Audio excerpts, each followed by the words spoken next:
My experience of mental well-being has been it really helped with drawing and painting really helped with mental well-being. But the way that all worked is really backwards to how you might expect.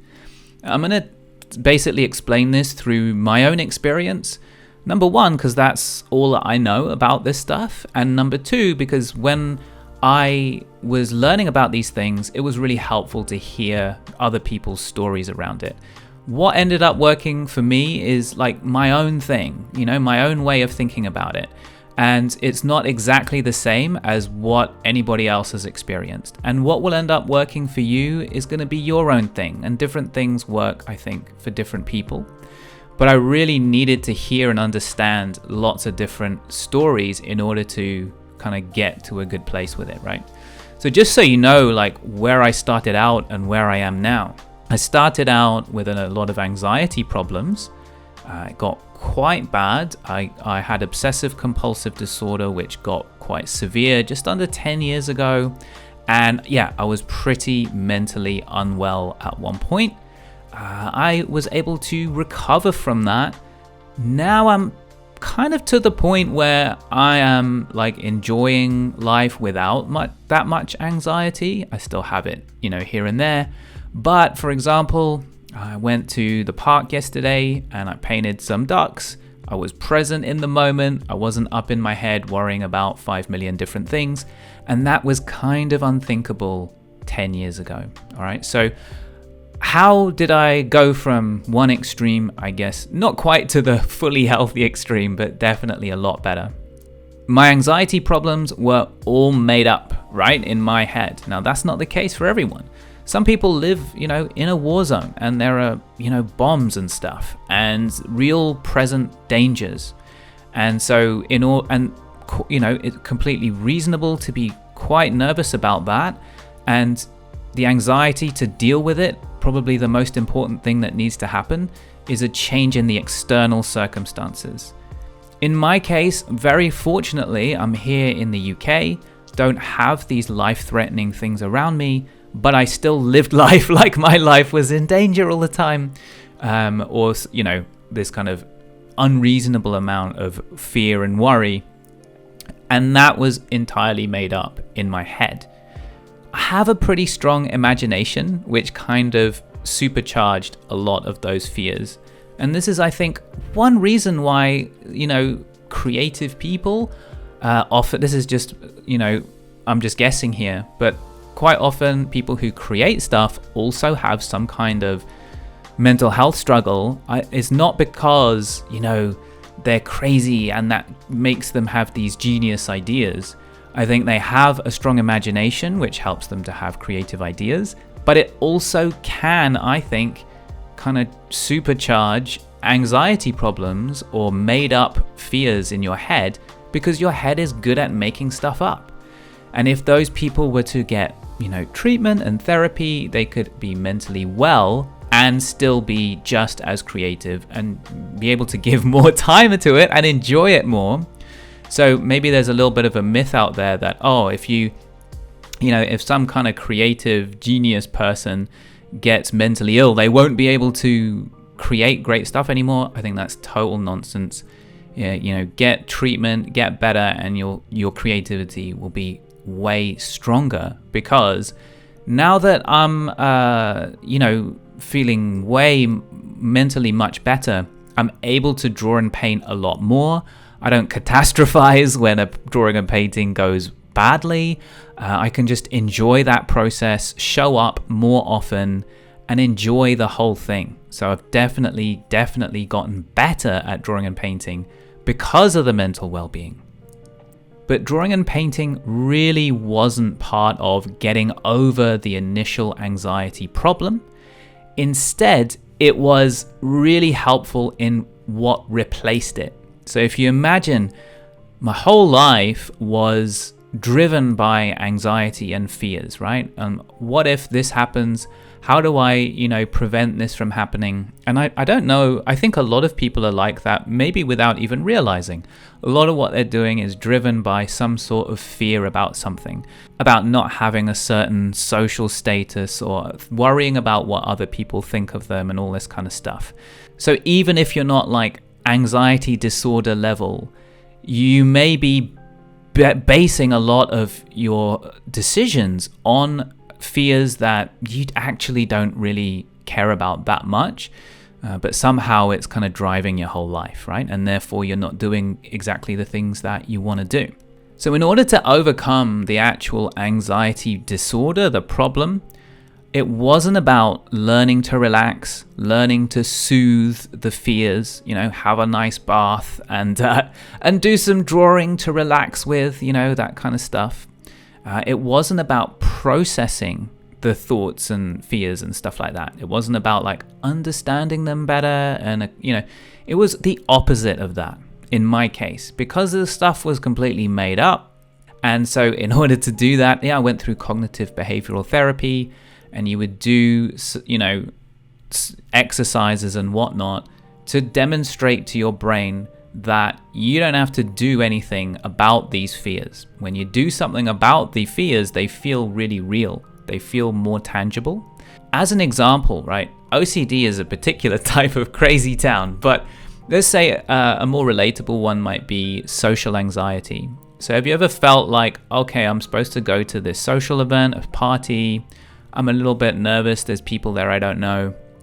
So I am worried that they won't like me, and if they don't like me, maybe I'll end up alone in my life. And that's a weird fear.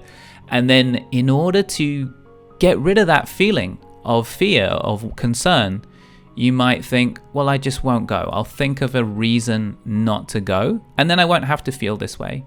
Some people won't probably relate to that, but that definitely happened to me quite a bit.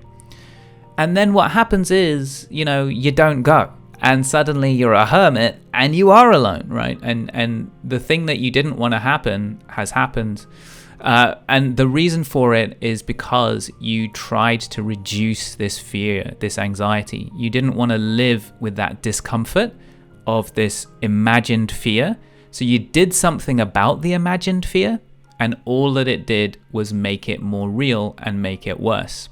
Whereas if you could stay in that discomfort, go to the party despite these thoughts and feelings and doubts, and just ignore it, basically, show up and do it. And then that kind of demonstrates to your brain, I'm just not going to listen to these kinds of thoughts and fears that much. And then that becomes a habit, and the power of these imagined problems greatly reduces. And this is kind of how the CBT would work. And with that, you can overcome a lot of anxiety problems. But what do you do on the other side of anxiety? What do you do when, all right, I'm not like driven by anxiety. I'm not waking up, scanning my life for a problem, then working myself up into an anxious state about it, and then just going through worrying all day. What do you do when you're like kind of chilled about those fears?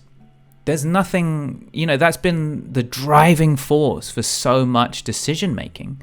So instead of fear, you can live your life according to your values. So what do you actually care about? And there's maybe a little bit of work to understand what your values are. For most people, some of them would be family, friends, time with them.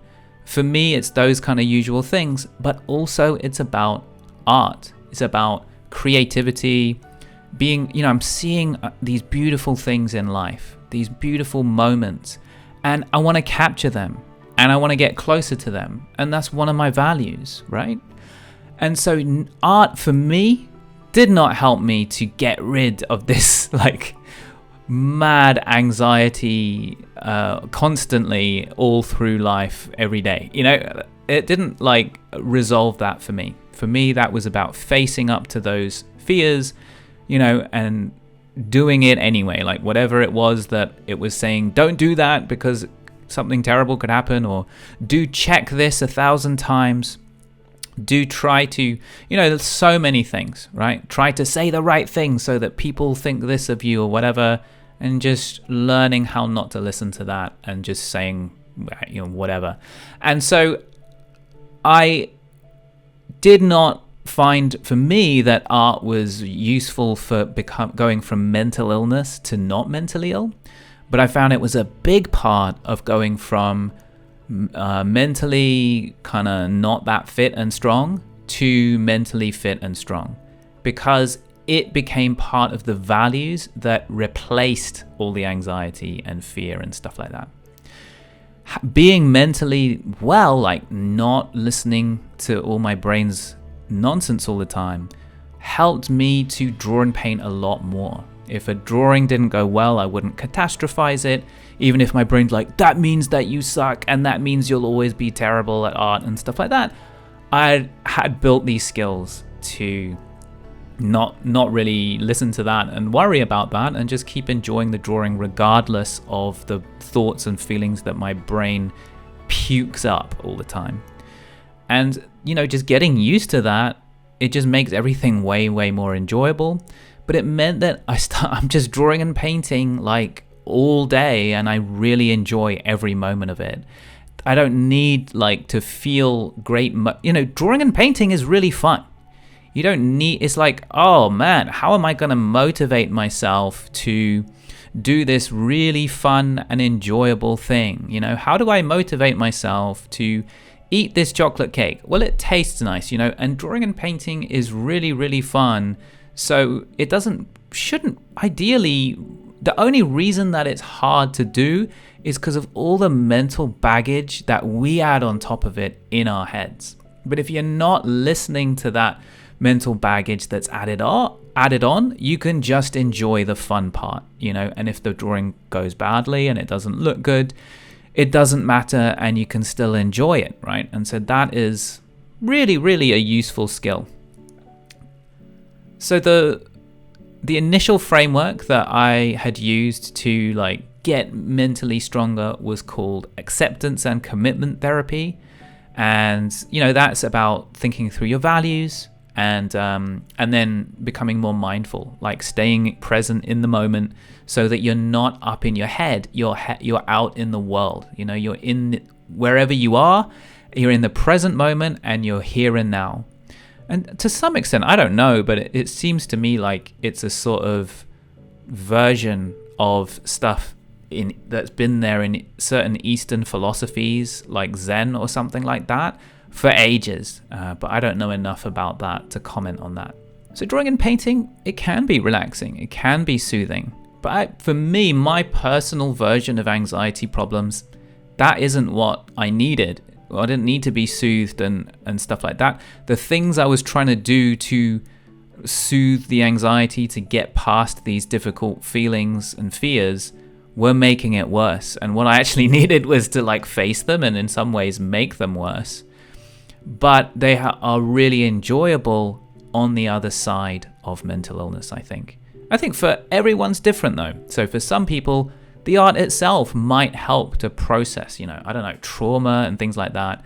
Those are things that I don't actually know about. So it's going to be different for everybody, and your story around this will be your own. But that is my version of this.